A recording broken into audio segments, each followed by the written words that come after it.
找到了安全的地方，直接变成人形。铁柱感觉自己的力量消失了，自己又变成了一个普通人。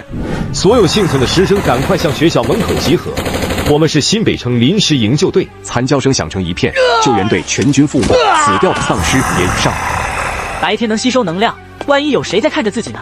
等到晚上再吸收，自己的能力一定要保密，不能让任何人知道，即使是自己的父母。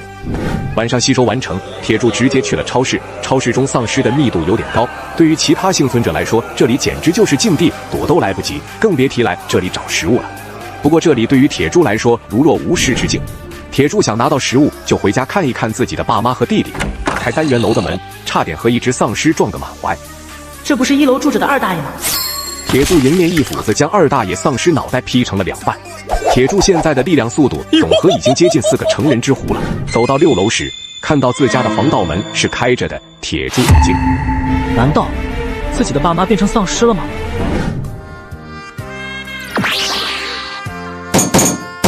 没看到父母弟弟变成丧尸，那就是好事。发出这么大的声音，里面如果有丧尸，一定会出来的呢。爸妈，小虎，爸妈，是我哥回来了，咱们快出去。铁柱，你没事，太好了。你这几天在哪了？你是怎么回来的？我被困在学校超市了，担心你们安危，一路躲着丧尸小心走过来。哥，你运气太好了，困在超市里有吃有喝，楼上那点零食都被我们吃完了，我和爸妈都饿了2天了。我这有很多食物，快点吃吧。1个小时后，浓郁的肉香从厨房飘了出来，一家人正吃着，家里的老式收音机滋滋滋的响了起来。灾难席卷全球，全球90%的人口变成丧尸。专家分析认为，此次灾难由南北极冰川融化、释放远古病毒，加上海洋核污染、全球变暖等多种原因造成。请全国人民储备尽量多的食物，等待救援。另外，解除武器令，鼓励国民自救。国际生物研究中心发现，丧尸脑中有一个晶体，人每吃1颗变异晶核，身体会得到1分强化；吃掉1000颗变异晶核，身体素质会得到1次飞跃，力量会达到1万斤左右。目前副作用不明，请大家谨慎服用，服用数量不要超过1000颗。这岂不是说自己的人类身体也能变强吗？现在最迫切要做的事就是变强，变强才能生存下去，变强才能保护家人。我要找个丧尸去试试。一斧子劈开一只丧尸的脑袋，这次他没有吸取，而是拿着斧子在丧尸脑袋里扒拉着。很快找到一个透明晶体，拿在手中仔细打量，晶体表面十分规则，好像钻石一样，就是里边有很多血色的杂质。这就是变异晶核了吧？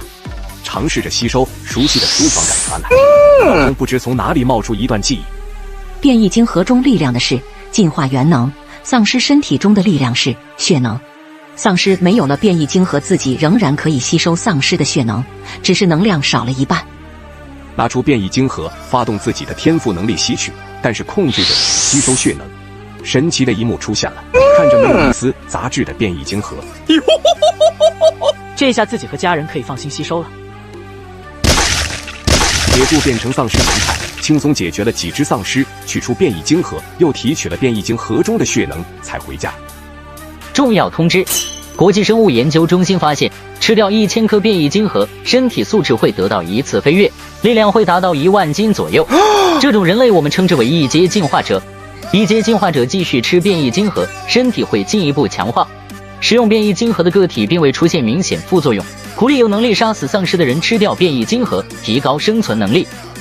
这是刚刚杀死丧尸得到的变异晶核，谁要尝尝？铁柱父亲没说话，直接拿起1颗扔进嘴里，变异晶核直接化作能量进入身体，林父顿时感觉浑身舒爽，这种爽发自灵魂，自从这几年那方面功能退化，就再也没有体会过。林父不由呻吟一声，老脸一红。入口即化，吃着感觉非常不错，身体素质提升了很多。我再出去杀一些丧尸，我走了，谁敲门也别开，我带着钥匙会自己开门的。植物都吃完了，已经没米下锅了，明天可怎么办？哎，我刚才好像闻到了肉味。我也是。卧槽，咱们这楼里哪家炖肉呢？找找是哪一家，咱们去抢点粮。不出去待着也是饿死，咱兄弟4个去楼上看看吧，能弄点食物就是赚了。好，拿上家伙，咱们去楼上看看。老嫂子，老哥在家吗？我是楼下王老大，我和孩子们都饿了3天了，想来你这借点吃的东西。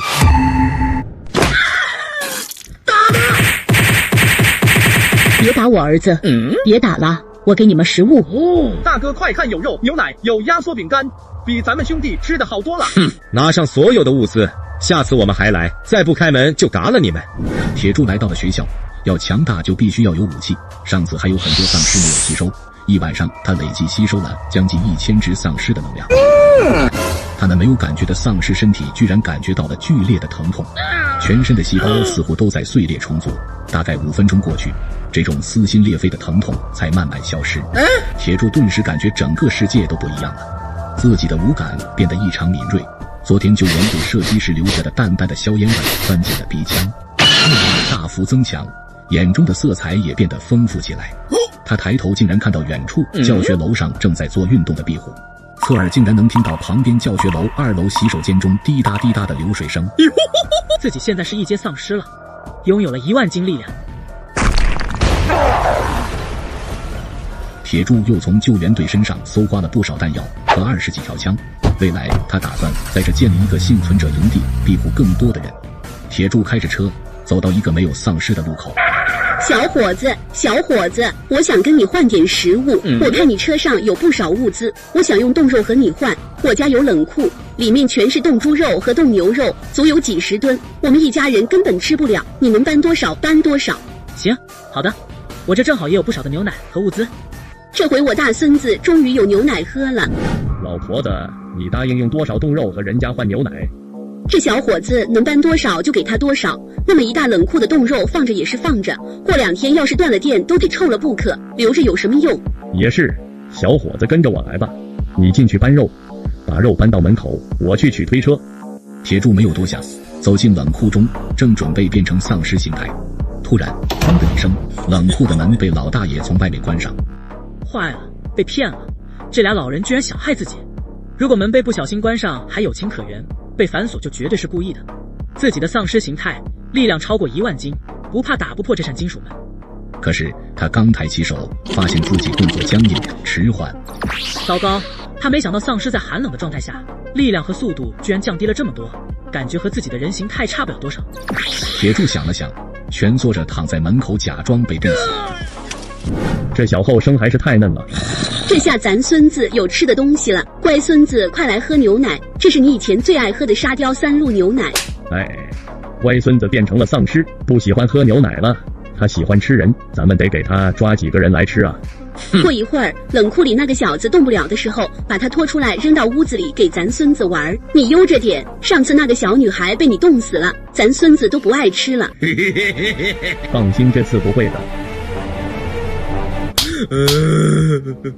都是我的错，我不该把坏人放进来，害了你。末世下人心都变了，没有法律和道德的约束，坏人变成了恶魔。我走以后，你们一定要吸取这次的教训，小心一些。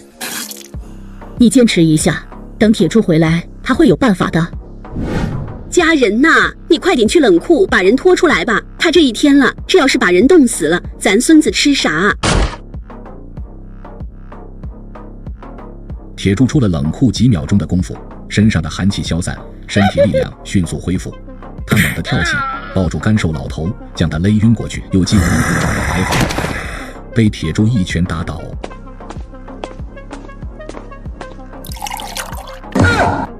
小伙子，这都是个误会，我这不是让老头子把你放出来了吗？对，这都是误会。我看你身上带着把斧子，以为你是想要抢肉的坏人，就把你关在了冷库里。哼，你俩还是好好陪你的孙子吧。铁柱啊，你可算回来了，你爸爸快不行了。叽里呱啦稀里哗啦说了经过。爸，快吃了这些变异晶核，能救命。林父一听变异晶核，回忆起那种舒爽的感觉，眼睛一亮。变异晶核入口便化成一股能量，流入林父的4肢百骸，修复着他受损的内脏。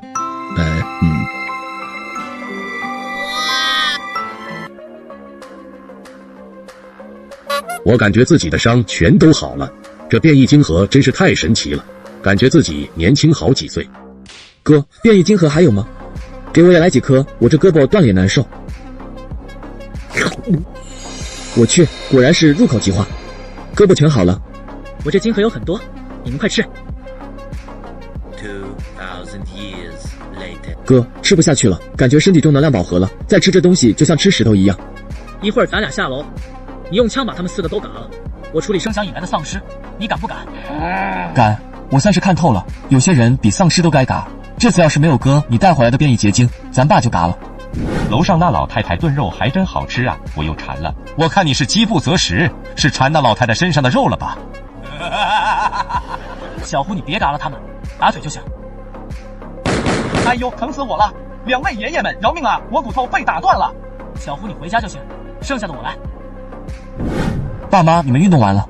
林父老脸一红，林母捋了一下鬓角秀发。运动完了，你爸他快着呢。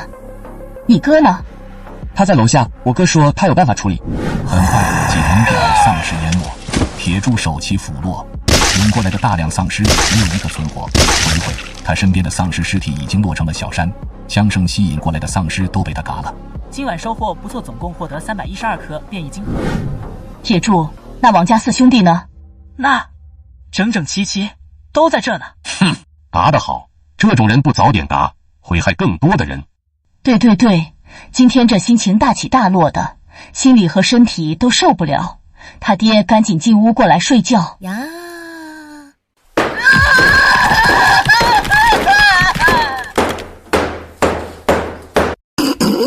下一个目标就是最快速度将人类身体升级到1阶进化者，将丧尸身体提升到2阶丧尸。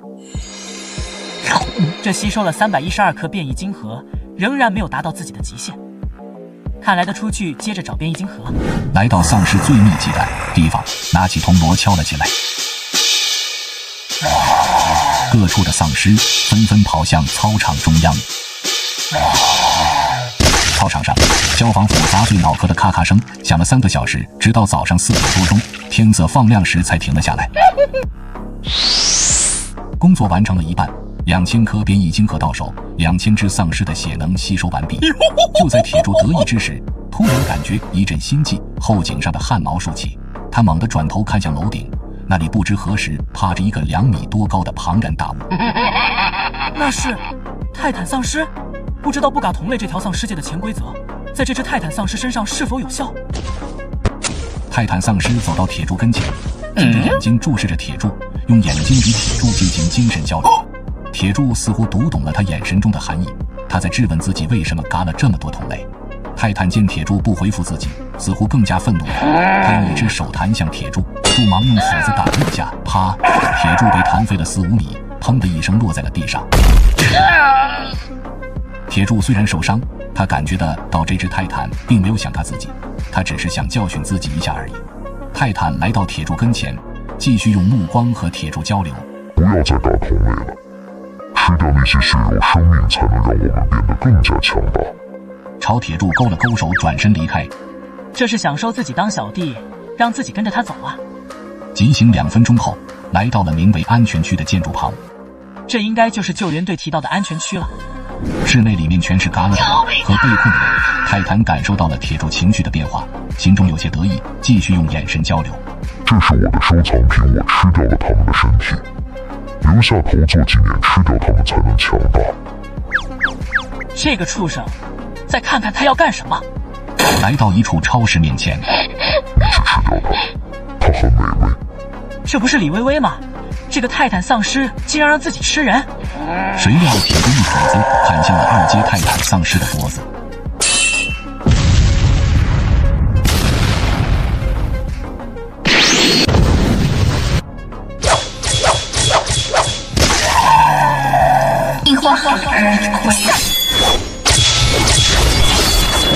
砰砰雷哼一声，直接趴在地上一动不动了。铁柱也因为自己伤势过重，直接栽倒下去。李薇薇想到这只丧尸是为了救自己才变成这样的，她咬了咬牙，割破了自己的手腕，引导着自己的血流入丧尸的口中。沉睡中的铁柱突然有了意识，他感觉到一股温热香甜的液体流入了自己的身体，他干枯的身体又有了活力，缓缓睁开眼睛，第一眼便看到脸色苍白的李薇薇正举着流血的手臂给他喂食。铁柱心中一阵感动，自己终究没有救错人。你不会说话吗？我叫你丧尸哥哥好不好呀？谢谢你今天救了我。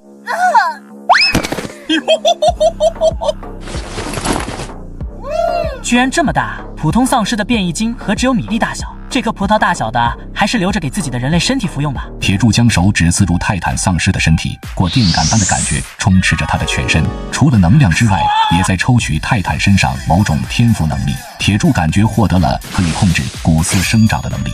泰坦丧尸的前兆就是骨刺，无法收回。自己的骨刺却可以在用的时候长出，不用的时候收回，还可以按照自己的心意变换形态。骨刺尖头刺眼的光，证明骨刺上拥有连丧尸都能麻痹的剧毒。这抽取天赋能力的功能简直逆天，有这能力在手以后，自己在丧尸圈还不是横着走？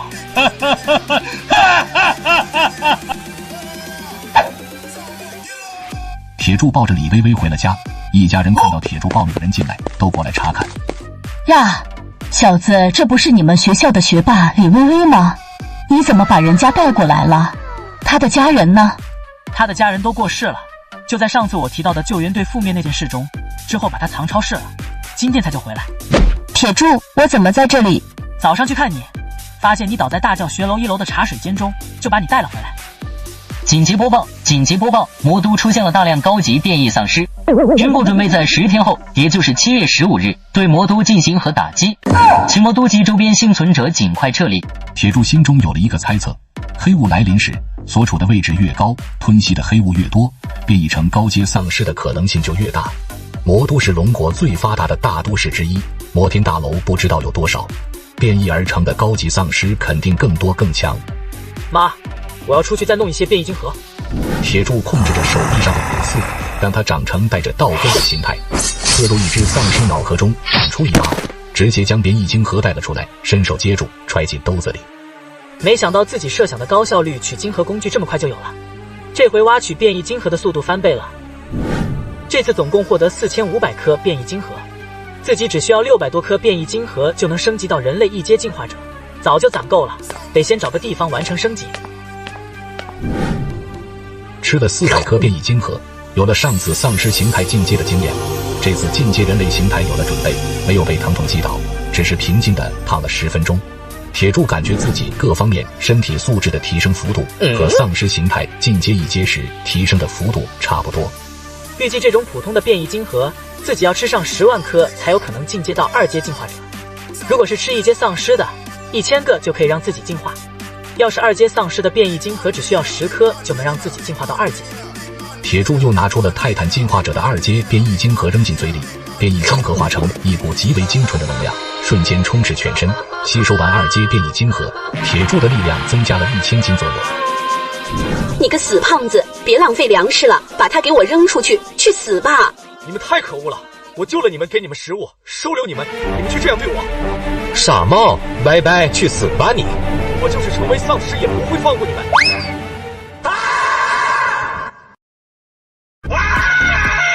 救命啊！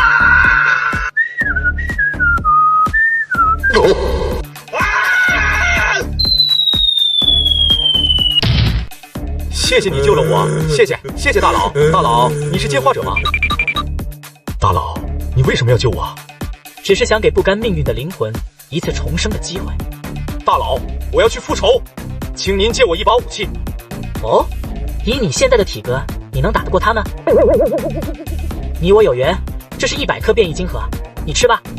刘胖子毫不犹豫地将变异晶核塞进嘴里，变异晶核化作能量进入他的身体。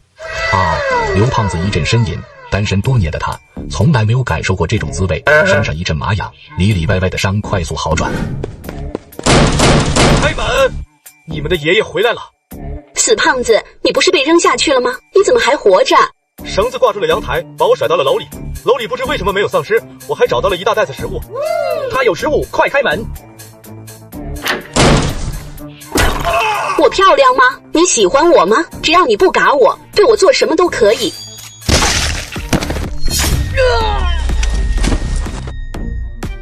咔嚓咔嚓，几斧子砍碎门锁，踹开门。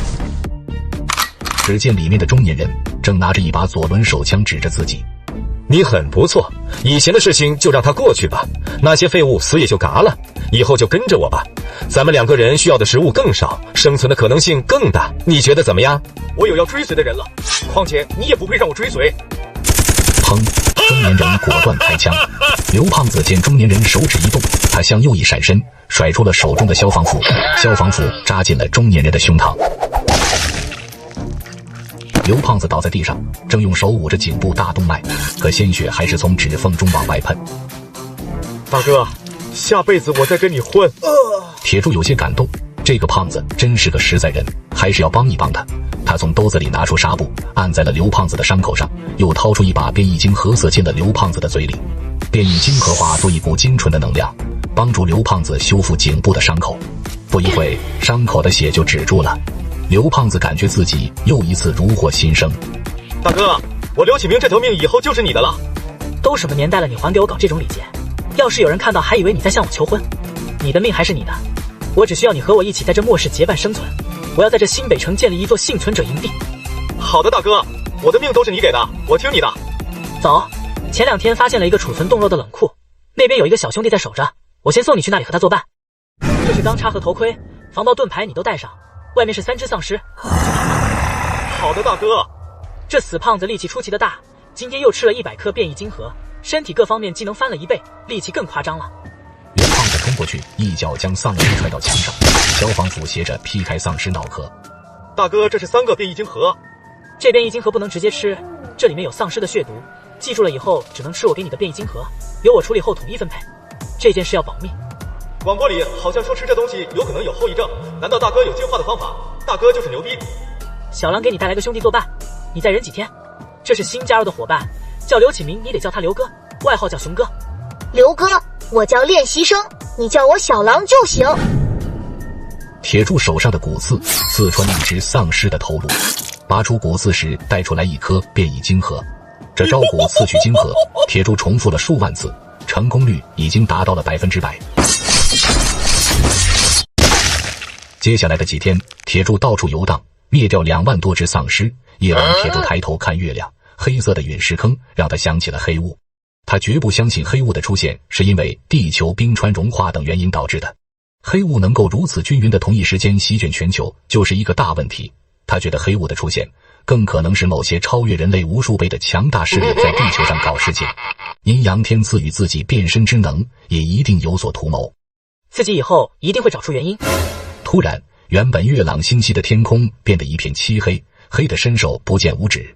铁柱身上也出现了异常，他感觉自己体内冰冷的尸血竟然开始躁动。嗷嗷嗷！城中所有的丧尸仰天发出兴奋的吼叫，城市的寂静被打破，无数幸存者从睡梦中醒来，吓得瑟瑟发抖。铁柱立刻意识到了什么，黑雾再次降临了。爸妈，黑雾再次降临了，关好所有门窗，门窗的缝隙全部用胶带粘好，封闭所有排气管道，包括油烟机和空调。铁柱抱起一堆被褥，带着他们2个来到冷库门口，打开冷库的门说道：快点进去，别磨蹭，在里面好好待着，黑雾过去以后我来给你们开门。然后他变成丧尸形态，奔向城中最高的建筑30层的辉煌写字楼。嗷嗷嗷！他无法抑制发自灵魂的本能冲动，狂吼不止。快，立刻广播通知所有外出执行任务的小队就地躲藏。将军，通讯中断，无法联系。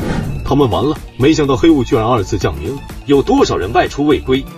报告所长，还有2531人未归，其中包含330名研究所内部人员，150位丧尸猎人，剩余都是外出搜索物资的幸存者。黑雾再次降临，还好我们提前做了布置，不会出现太大伤亡。黑雾降临到铁柱头顶，铁柱仰头张口吞吸，一大口黑雾吞入腹中，获得的能量如同吸收了10几颗变异晶核。这一刻，铁柱只恨自己的肺活量太小，一口一口吸得太慢。直接打开口，他吞吸黑雾的速度越来越快，他的头顶逐渐形成了一个黑雾漩涡，搅动着周围的黑雾向他这里汇聚。铁柱吞吸5分钟之后，感觉到身体中的能量达到了一个临界点。10分钟以后，黑雾渐渐消失，铁柱吸收完黑雾，同时脑中大量记忆涌现。这是宇宙高等文明才有的传承记忆。他躺在地上抱着脑袋，忍受着大量信息冲击脑海带来的炸裂感。尸魔族从死亡中诞生，将一切生命转化为同类。哦，原来丧尸属于尸魔族，可尸魔族又是什么？大量关于尸魔族的记忆涌入脑海，这些记忆全都是关于自身进化、变强、战斗技巧方面的内容，具体要一点点消化。紧接着，那个属于阴阳篇的声音也在脑海中响起。阴阳平衡，宇宙长存。一句没头没脑的话，阴阳天与自己联系的信号是不是不太好？原来丧尸也是一个种族，准确的说，进阶到2阶的丧尸才被承认是尸魔族，并且拥有传承记忆。接受了尸魔族的传承记忆之后，铁柱才认识到这场丧尸危机比所有人想象的都要可怕。丧尸居然是能够传承记忆的强大种族。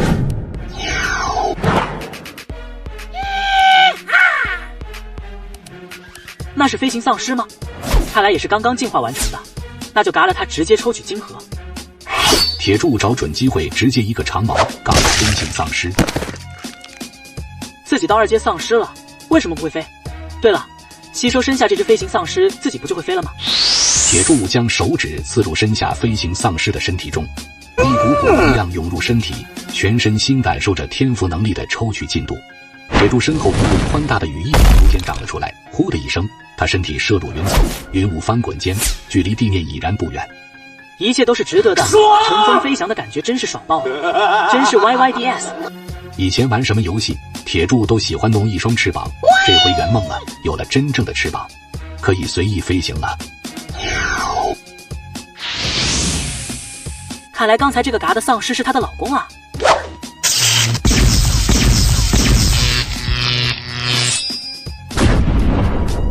哼！打斗，5飞行丧尸不敌，摔倒在地，铁柱跟着落下。没想到这只飞行丧尸落地后，竟然斜坐在那里，摆出一个自以为妩媚撩人的姿势，眨动着白色的丧尸眼，与铁柱进行精神交流。你想不想要我啊？我没了男人，你又那么强大，我以后就跟你了。抱歉，真是无福消受。解决了飞行丧尸，吸收了丧尸，又吸收一点尸魔族的传承记忆，发现了一件可怕的事情：丧尸打到2阶居然就有了性别，而且还能繁衍后代。也就是说，丧尸来源的方式不只是转化人类，他们还能像人类一样自行繁衍。对了，冷库里面还有2个人呢。打开门看到大熊抱着小狼冻得瑟瑟发抖。大，哥，黑雾过去了。大哥，你再不来，我俩就真的凉了。太辣眼睛了，你俩能不能换个姿势？大哥，你是没挨过冻，不知道哪个姿势热乎啊。再说，我们也不想这样啊，可是我现在动不了，下不来了。小狼，你还感觉委屈呢？你坐在我腿上是挺热乎，我坐在冰凉的地上，裤裆里的鸟都冻成冰棍了。吃了变异晶核，你们就恢复了。之后咱们去找一些武器。前面是个1阶丧尸，有万斤之力，你们想办法打了他。大熊像以前一样，准备撞飞领头的丧尸。防爆盾撞上这只丧尸，他立刻感觉到了不对。大熊被撞飞出去，小狼开枪也没能将其嘎了，也被一掌拍飞。铁柱无奈直接一个鼓枪嘎了丧尸，取出了变异晶核，来到安保公司库房。出发！清风小区6号楼6单元。好嘞，大哥，你在上面站稳了。铁柱，这就是你经常提到的大熊和小狼吧？对，就是他们2个。后天小狼和胡子吃够1000颗变异晶核，就会进阶成1阶进化者，拥有万斤巨力。到时候你们2个负责清理周围的丧尸和寻找食物。等下周一大熊也成为1阶进化者的时候，咱们就开始搬家。新家的位置我定在了这里。黄翔厨师挖掘机技术学院，这地方可以啊，距离我们这里只有4公里。校园面积大，围墙高，关键是他们主打烹饪和挖掘机驾驶，有很多冰箱、冷库和地窖，储存的食物肯定不少。你们先休息，我要出去再找晶核。哼！铁柱从丧尸头顶飞过的一瞬间，直接带走了丧尸的变异晶核，丧尸一排排整齐的倒下。有了翅膀就是不一样，这个效率比在丧尸群里饥渴快多了。吆喝！2阶爬行者。看来今天自己的人类身体进化2阶进化者有望了。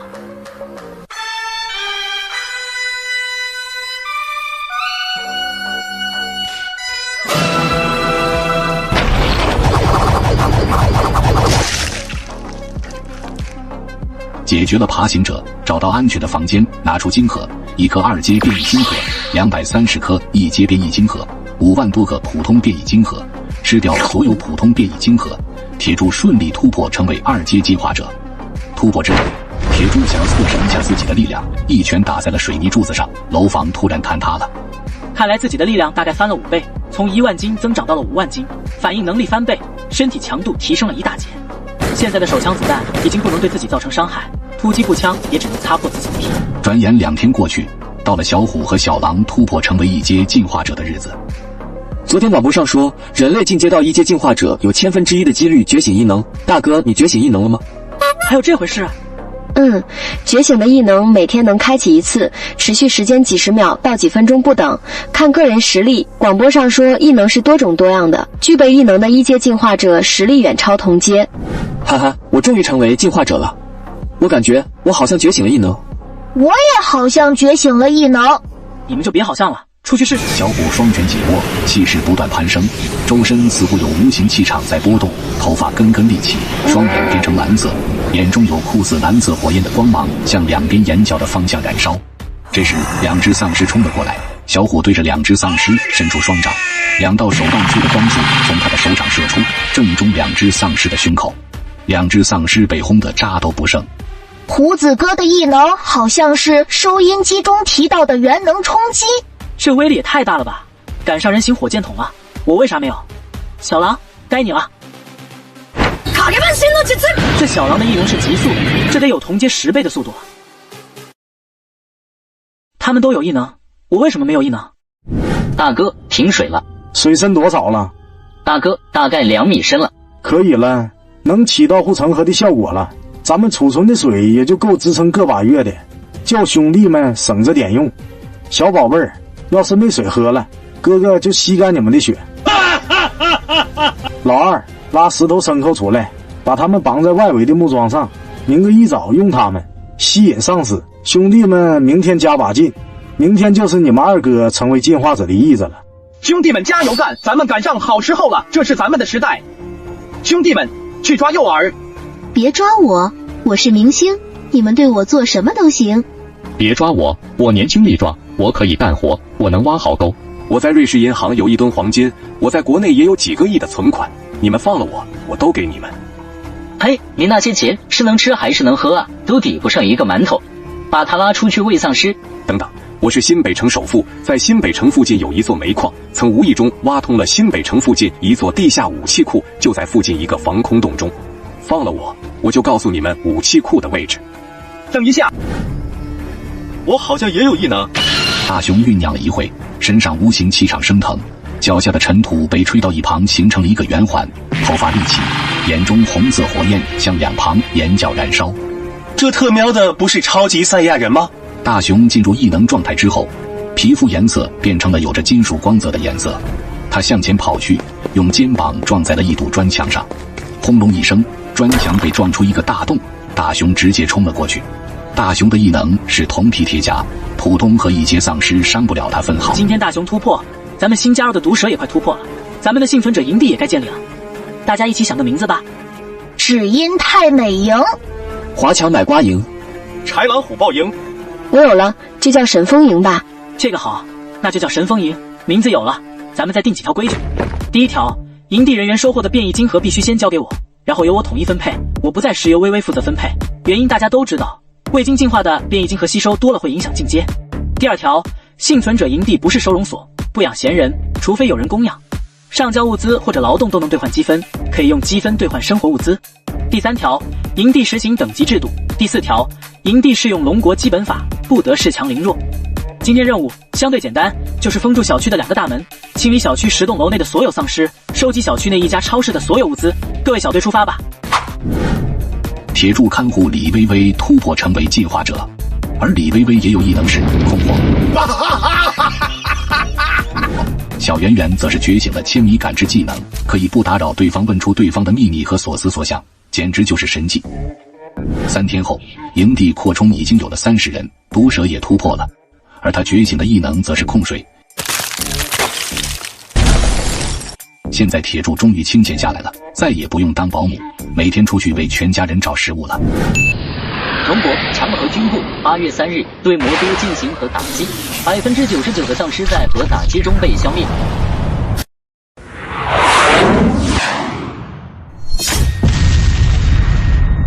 剩余未被消灭的丧尸发生了不同程度的变异，其中某些个体极其强大，龙国现有的手段无法将其杀死。目前长河军区后撤300里，魔都已经成为充满强大丧尸与核辐射的人类禁区，请所有幸存者不要靠近。看来必须要搬家了。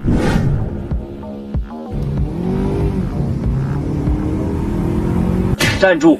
我派人观察你们好久了，你们要跑可以，留下你们的女人和食物，还能给你们一条生路，不然你们就全都去嘎吧。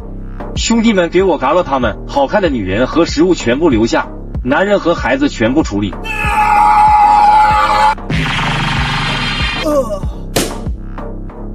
爷爷们，手下留情，手下留情啊！我还有好多女人和食物，你只要放了我都给你们，我都给你们。你没机会了，将其围堵所有的人都嘎了，因为声音太大，引来了丧尸潮。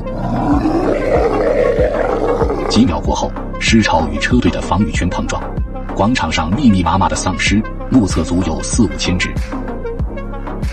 40对4000还是有难度的，大雄，该你上场了。说着，大雄从一辆卡车下面抽出了一把4米长1尺宽的大刀，抽出时，整个广场都随之震了一下。他双手握着大刀刀柄，猛地抡了一圈，几十只丧尸就被劈成2半。大雄哥威武，大雄哥的大刀牛逼，大雄哥加把劲，兄弟们全靠你了。车队安全抵达了黄翔学院，一个戴着眼镜的中年人走过去，握住铁柱的手，激动地说道：首领，你终于来了，这些都是神风营的兄弟吧？都里边请。这些都是学校中的老师和学生，都已经加入了咱们神风营，以后大家都是自己人，咱们要一起在这末世建设新家园。学校有大型宿舍、运动场、别墅、教学楼，有10台挖掘机和几十台工程车辆，有焊工器械、车床，有一定的制造能力。学校也有一定的科研能力，我们甚至可以制造简单的武器。很好，所有人全部加强防御，整顿所有物资，防止被人偷袭。铁柱在走路的路上多次感觉到了有人窥视自己，从校园外开始到走入校园内，一直都有这种感觉。几秒钟的功夫，从3楼直接爬到20楼上的楼顶。铁柱站在楼顶向城区内观望，窥视感立刻消失了，这更加印证了铁柱的猜测。西城区内，距离校园10里外一栋25层高楼的顶楼上，一个拿个狙击枪、眼神冰冷的中年人紧紧靠在窗边的墙上。感知这么敏锐，我用眼睛余光查看，这人都能感觉到，得和大当家说一声了。老大想要称霸新北城，就得先灭了神风营。混进神风营里的内线说，神风营底子不错，他们4个队长都是进化者，而且都觉醒了异能。他们的首领铁柱实力更是深不可测，疑似是2阶进化者，所以咱们要选择逐个击破。咱们找到了武器库，进化者又能怎么样？还能刀枪不入啊！一梭子子弹打过去照样完蛋。那就先灭了毒蛇和小狼。根据情报，他们2个去找物资了，你们分别行动，速战速决。我操！你不要过来啊！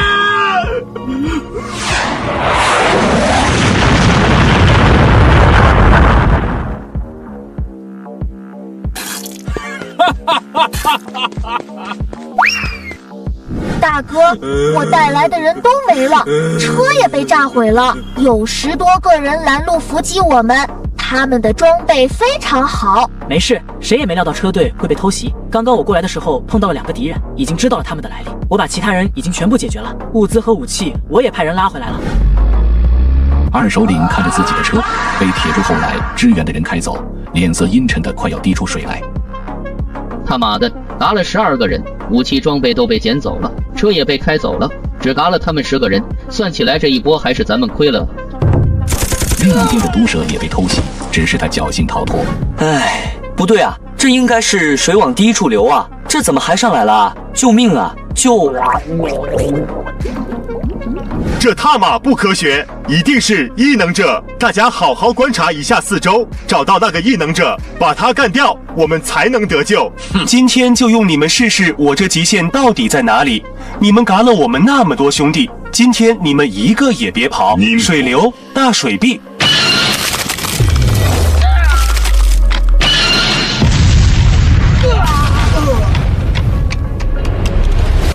别打我，我没杀过你的人，我把子弹都打在墙上了，我可以把我知道的都告诉你。你们是什么人？为什么要对付我们？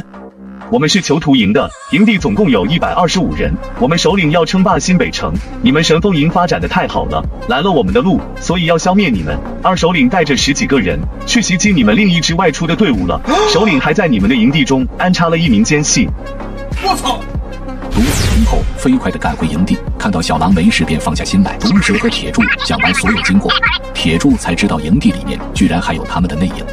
小圆圆，你发动神级异能问心，将营地里除了几个信得过的人都问一遍。最终找到的那个奸细是3天前刚加入进来的电工老周，这人对谁都客客气气，一副老好人的姿态，结果却是一个抢劫犯。混进神风营这段时间，用往墙外扔纸条的方式传递出了大量信息。小圆圆也从2人身上问清了敌人的人数、营地情况、人员实力、活动范围，以及他们找到的那个武器库的位置。今天我们的车队被囚徒营偷袭，我们没了20个同伴。我宣布为神风营牺牲的同伴，其家属由营地免费供养。我们抓到一个人，从他的口中得知，在我们的营地中还有一个奸细。毙了他！胡子、大熊、小狼、毒蛇挑选出30名战斗人员，分发装备。我会通知你们，咱们一起去偷袭对方的营地。大哥，除了郑建国，老三那队人的尸体都找到了，车被开走了，他们的武器也被拿走了。这小子要是被抓，肯定把咱们卖得干干净净。这么多人，这么好的武器，还是事先才好点偷袭，结果还打输了，最后就跑回来。你们2个异能者能力诡异，确实不好对付。老三那一队是怎么回事？我去现场看了一下，没有发现打斗痕迹，他们身上的伤像是从高空掉下来摔的，又被人头部补枪。还有一点非常奇怪，他们所有人都有溺水的迹象，我怀疑也是异能者做的。老二，把这些天获得的变异镜核给兄弟们发下去，1人100颗，留下几个职业的，所有人都去睡觉。晚上12点，咱们所有人一起出发偷袭神风营，一举灭掉他们。晚上，铁柱变成丧尸形态，拿出了50颗手雷。自从挨了一发火箭弹后，他就有了主意，自己的飞行能力结合手雷，不就是轰炸机吗？来到别墅区，打开拉环，所有的人还没有睡醒就被炸得支离破碎。铁柱往第3栋别墅里扔完手雷，第4栋、第5栋别墅的灯已经亮了，可他突然看到第5栋别墅的楼顶上站着一个肉山一样的光头大胖子。这个光头大胖子正盯着自己，手里拎着加特林。铁柱只感觉头皮发麻，全身都在预警。正在下降的铁柱直接受了伤，铁柱不升反降，落入地面，变成了丧尸了。你看你长得那个逼，好像上单。是你们白天遇到的飞行丧尸吗？会扔手雷，还能变成一行狼人。飞行丧尸有这么高的智商吗？会扔手雷了吗？他在哪弄到的手雷呢？上午我们派出阻截神风营小队时，带了2箱手雷，丢了1箱。那些手雷应该是落到了神风营手里，怎么会又跑到这只丧尸手中？这只丧尸明显具备人类的智慧，这难道也是某种异能，让人变成丧尸的异能啊？变成丧尸是不可逆的，收音机上从来没说过有这种能让人变成丧尸的异能。不管怎么样，我们引了一个大敌，今晚的计划取消。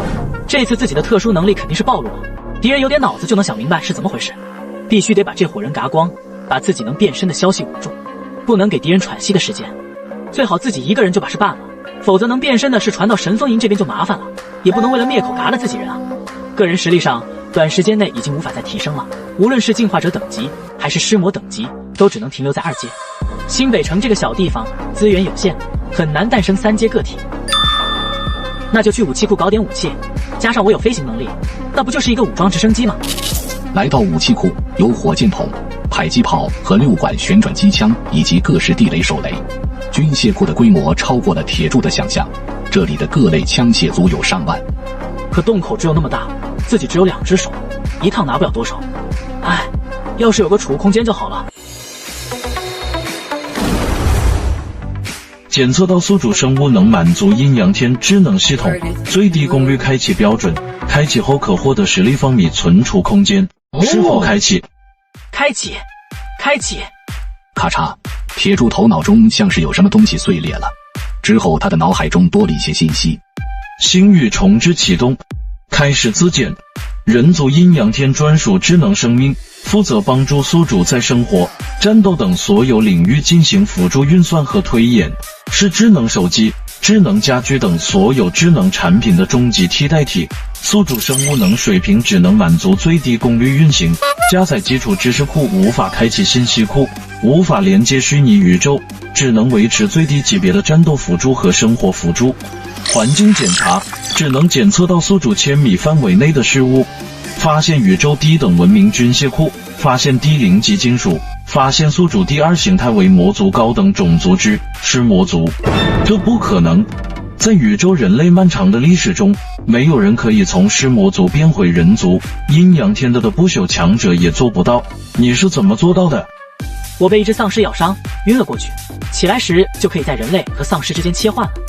那你真是厉害啊！可能是你运气好，也可能是你与众不同，反正你牛逼。星宇，阴阳天是什么？阴阳天是人类族群3大势力之一，爱好和平，不喜争斗。阴阳天3000核心成员都吸收了变化神石，拥有变身的能力。很多成员利用这个能力，间接控制着一个族群，身份尊贵无比。小子，你的情况不太妙啊！你太弱了，却又意外得到了人类文明最顶尖的传承，被强者发现，恐怕会干掉你，抢夺传承。实在不行，我主动把传承送出去保命不就完了？不，变化神石与你的灵魂融为一体，只有嘎了你，才能夺走神石。目前你太弱了，没事的时候我会尽量保持静默，节省能量，为你提供最低标准的辅助功能。还有个非常不好的消息，初级的阴阳天智能每隔一段时间要往总部同步一次位置，换算成这个星球的时间就是2年03天。我阻止不了位置同步，也就是说3年以后我们可能会有大麻烦。哦，有麻烦就解决呗。对，就喜欢你这种很光棍的样子，人死鸟朝天，不死万万年，谁找咱俩麻烦咱俩就干谁。铁柱一招手，一箱子迫击炮的炮弹消失在原地，进入到了自己的空间中，再一招手，炮弹箱又出现在了自己手中。存储空间真是神奇。第2形态是尸魔族确实很强，可以获得变身是魔族各个分支种族的能力，生存能力战力都很强，怪不得阴阳天历史上那么多天才都想让尸魔族成为第2形态，可惜都失败身死了。你真够幸运的，等你强大了，咱们再找个靠山，以后吃香的喝辣的。星宇，你说的强大有个标准吗？什么程度算强大？你至少要再进阶3次，达到5阶才勉强算达标，最好能达到6阶，6阶就是你们这个星球的极限了。出了矿洞，铁柱看到了2首领。吆喝，来得正好，今天那就拿你先开刀。2首领发现有丧尸在天上追自己，开到眼前这只飞行丧尸就是铁柱，从车里钻出来，手中拿着加特林疯狂输出，打光了子弹也没有伤到铁柱。我投降，我是进化者，你别打我，我愿意加入神风营。哦，把你知道的都告诉我，我可以不嘎你。你有异能吗？我没那么幸运，但是我们首领有异能，他能控制钢铁，还能给自己加属性。小心，根据他各方面的身体参数判断，他刚刚在说谎。铁柱，他竟敢骗你，快干他丫的！说完，2首领直接抽起发动了异能冰冻射线。敢骗我，那就别怪我了。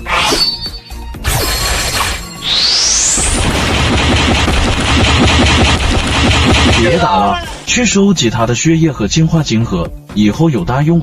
冰霜射线属于稀有异能，他的血液和净化晶核能让你有概率获得这个异能。铁柱按照星宇的指导，取走了他的精血和净化晶核，放入了存储空间。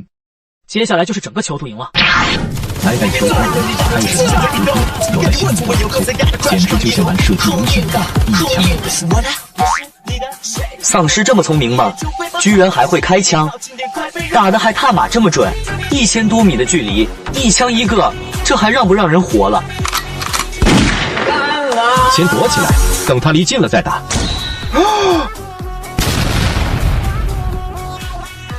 消灭了所有的小卡勒咪，那个肥龙老大也正式登场。我不去神风营找你，你却自己找上门了。今天你就别想走了。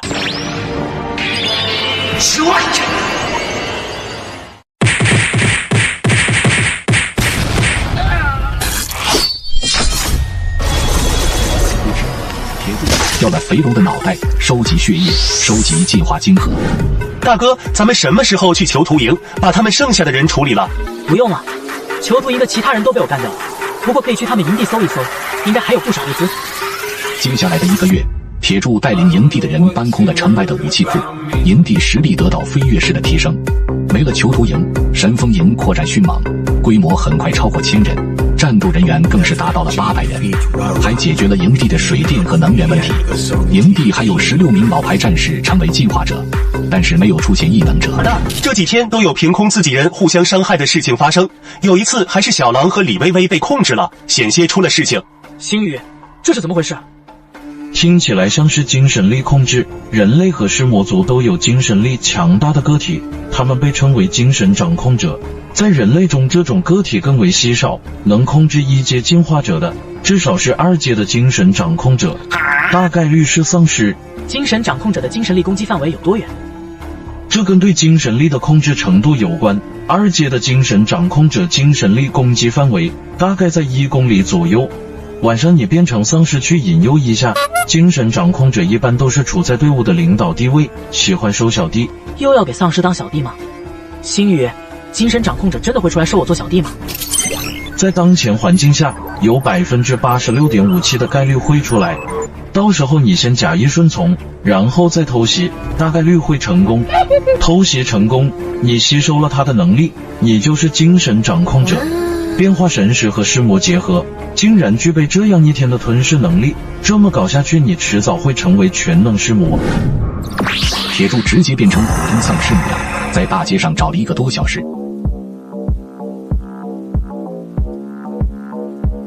你在找什么？找食物，我饿了，想找些吃的。大哥，您这么威武，小弟愿意追随您，只求您管饱就行。精神掌控者从粮仓上跳了下来，跳到铁柱跟前。铁柱刚要偷袭解决了他，可是精神掌控者下一句话让他打消了这个念头。只见精神掌控者把手放到铁柱的肩膀上说道：以后你就是我的人了，我就叫你2号了。为什么是2号？你是1号吗？我是首领，你是第2个宣誓效忠我的尸魔，所以是2号。看来要套这个丧尸的话，看看1号是谁。我是2阶尸魔，我更强大，我应该是1号。1号也是2阶，而且他比你更强大，加入的比你早。我不服，谁能做1号？打一下才知道。1号过来了。待到黑点境界，铁柱才看清这家伙根本不是用脚在跑，而是用触手。这是一个触手怪，背部长着可伸缩的触手，既能当手用，也能当脚用。铁柱，把他也收了，这2个一个也不能放过。我晓得，这2个都不好对付，得等他们分开了，各个击破。他是2号，但是他想做1号，他要和你打一场。你要和我打一场？当老2你不服？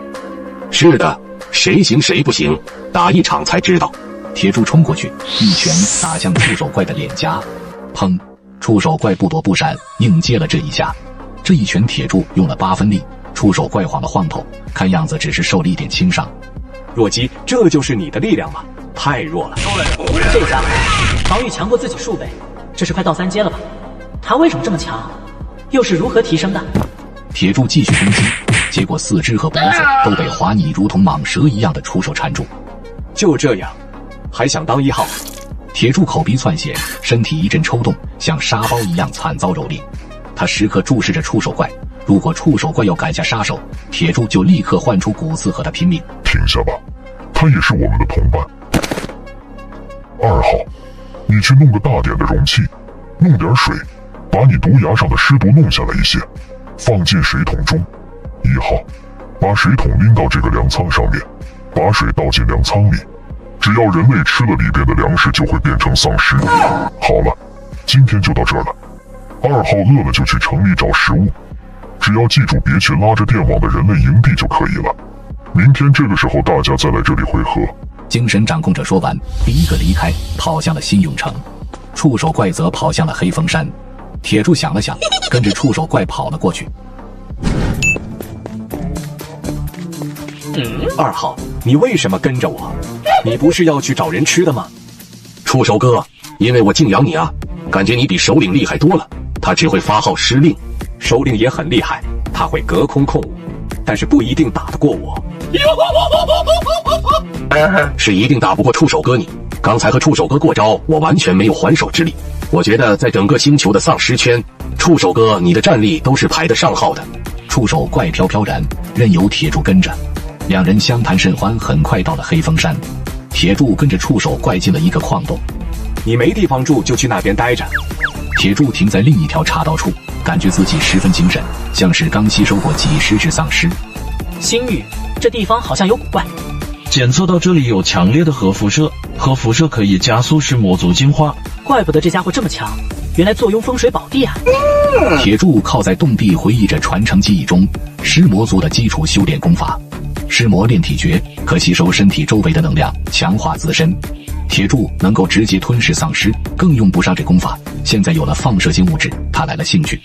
铁柱，咱们什么时候动手？天亮再动手。说完，铁柱盘坐在地开始修炼。铁柱很快将功法入门，进入修炼状态，丝丝缕缕的能量从四面八方汇聚过来，进入了他的身体。